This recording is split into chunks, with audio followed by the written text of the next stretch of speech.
Hey y'all, and welcome to Firehouse's Mentor Monday. So this week we have another viewer question. And so this viewer touched on a subject that I'd spoke about a few weeks ago and wanted to dive a little bit deeper into the reasons behind not wanting to associate yourself as a reject or uncommon or a rebel, freelancer, so to speak, within the job. And, I think this subject in particular we could talk about for quite a while, probably a few hours, because I think a lot of people have different opinions on it. But for my opinion, I think that right now, today, that we absolutely have way more people on the job that are into the job than we do people on the job that are not into the job. I think that those of us that are into the job spend way too much time worrying about those who are not into the job and pointing those facts out and pointing those people out and trying to call those people out or make them feel bad through cryptic posts.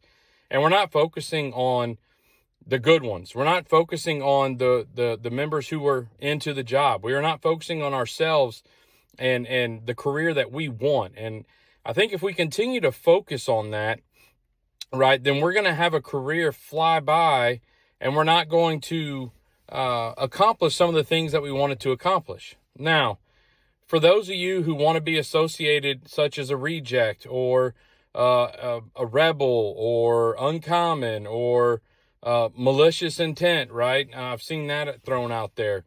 Think about what those words mean and what you're associating yourself with. And, I think at one point in time, all of us on this job joined this job to be a part of something bigger than ourselves, to be a part of something that was honorable, to be a part of something that was rich in tradition, to be a part of something that required commitment and dedication to be great, and to be a part of something that required us to be together and to be a family.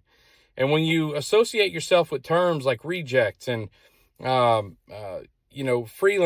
or uncommon or any of those other things, what you're doing is you're individualizing the very family that we speak about being. You're individualizing yourself from your department or from your crew or from any cadre that you're a part of. And so I think when you start focusing on that and you try to individualize the job, I think that you're quickly found as the problem. And for some of you that rely on those terms and want to use those fashionable terms, I can speak wholeheartedly. You're totally into the job.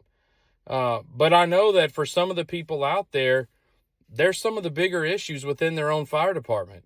And those that want to call themselves a reject or whatnot, they're not holding themselves accountable. They're not holding themselves to the standard of their department or of our job or of our oath. They're not holding themselves to the mission of the fire service. But yet they use every excuse in the book to justify their existence as labeling themselves as a reject, a freelancer, an individual, uncommon, or whatever. And so I think when you really want to dive into those terms, you have to really understand what they mean. You have to really understand what the intent is behind them. And to be quite honest, why would you want to separate yourself as an individual when there are so many people on our job that are into the job?